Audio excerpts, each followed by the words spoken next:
വയനാടൻ മലനിരകളുടെ പശ്ചാത്തലത്തിൽ കോടമഞ്ഞ് പുതച്ചുകിടക്കുന്ന ചാത്തൻപാറ എന്ന മലമുകളിലേക്ക് ഒരു രാത്രിയിലാണ് രാഹുലും അവന്റെ സുഹൃത്ത് വിനയനും യാത്ര തിരിച്ചത്. ഒരു കാലത്ത് ആദിവാസി കുടികൾ താമസിച്ചിരുന്ന, പിന്നീട് ദുരൂഹമായ ചില സംഭവങ്ങളെ തുടർന്ന് ജനങ്ങൾ ഒഴിഞ്ഞുപോയ ഒരു പ്രേതഭൂമിയായിരുന്നു അത്. അവിടെ പണ്ടാരോ ഒളിപ്പിച്ചുവെച്ച നിധിശേഖരമുണ്ടെന്നും അതിനെ കാത്തുസൂക്ഷിക്കുന്നത് ഒരു യക്ഷിയാണെന്നുമുള്ള കഥകൾ വിനയൻ ചെറുപ്പം മുതലേ കേട്ടിട്ടുള്ളതാണ്.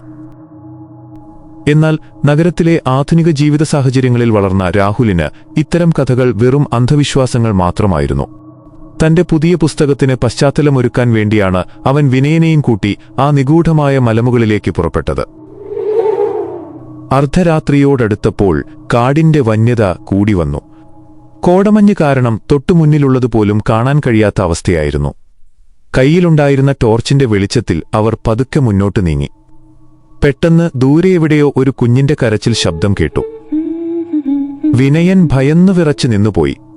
രാഹുൽ അത് കാട്ടുകഴുതകളുടെയോ മറ്റോ ശബ്ദമായിരിക്കുമെന്ന് പറഞ്ഞ് ചിരിച്ചുതള്ളി. അവർ നടത്തം തുടർന്നു. പെട്ടെന്ന് അന്തരീക്ഷത്തിൽ കരിമ്പനപ്പൂക്കളുടെ വശ്യമായ സുഗന്ധം പടർന്നു പിടിച്ചു. അതോടൊപ്പം ഒരു സ്ത്രീയുടെ കാൽച്ചിലമ്പൊലിയും അന്തരീക്ഷത്തിൽ മുഴങ്ങി. അവർ നടന്ന് ഒടുവിൽ ചാത്തൻപാറയുടെ മുകളിലെത്തി. അവിടെ വള്ളിച്ചെടികൾ പടർന്നു പന്തലിച്ച ഒരു പഴയ തറവാടിന്റെ അവശിഷ്ടങ്ങൾ കാണാമായിരുന്നു. തറവാടിന്റെ നടുമുറ്റത്ത് ഒരു വലിയ പാലമരം നിന്നിരുന്നു. ആ പാലമരച്ചുവട്ടിൽ വെളുത്ത വസ്ത്രം ധരിച്ച ഒരു സ്ത്രീരൂപം നിൽക്കുന്നത് അവർ കണ്ടു. നീണ്ട മുടിയും തിളങ്ങുന്ന കണ്ണുകളുമുള്ള ആ രൂപം അവരെ നോക്കി പുഞ്ചിരിച്ചു. രാഹുൽ അത് കണ്ട് അത്ഭുതപ്പെട്ടുപോയി. എന്നാൽ വിനയന് കാര്യം മനസ്സിലായി. അവർ കേട്ട കഥകളിലെ യക്ഷി തന്നെയായിരുന്നു അത്. പെട്ടെന്ന് ആ രൂപത്തിന്റെ മുഖം ഭീകരമായി മാറി. കണ്ണുകളിൽ നിന്ന് ചോരയൊഴുകാൻ തുടങ്ങി. പല്ലുകൾ നീണ്ടു കൂർത്തതായി മാറി. ഭയത്തിന്റെ പരകോടിയിൽ വിനയൻ നിലവിളിച്ചുകൊണ്ട് പുറകോട്ടോടിയെങ്കിലും കാൽ തെറ്റി തറയിൽ വീണു. രാഹുലിന് തന്റെ യുക്തികളെല്ലാം നഷ്ടപ്പെട്ടു. ആ ഭീകരരൂപം ഒരട്ടഹാസത്തോടെ അവരുടെ നേരെ അടുത്തു വന്നു. ചുറ്റുമുള്ള അന്തരീക്ഷം കറുത്ത പുകയാൽ മൂടപ്പെട്ടു. രക്ഷപ്പെടാൻ യാതൊരു വഴിയുമില്ലെന്ന് മനസ്സിലാക്കിയ രാഹുലും വിനയനും കൈകൾ കൂപ്പി ദൈവത്തോട് പ്രാർത്ഥിക്കാൻ തുടങ്ങി.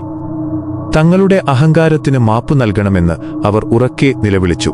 പെട്ടെന്ന് കാടിനെ കുലുക്കിക്കൊണ്ട് ഒരു വലിയ കാറ്റ് വീശിയടിക്കുകയും മലമുകളിലെ ഒരു പഴയ കാളിക്ഷേത്രത്തിൽ നിന്ന് വലിയൊരു മണിനാദം മുഴങ്ങുകയും ചെയ്തു.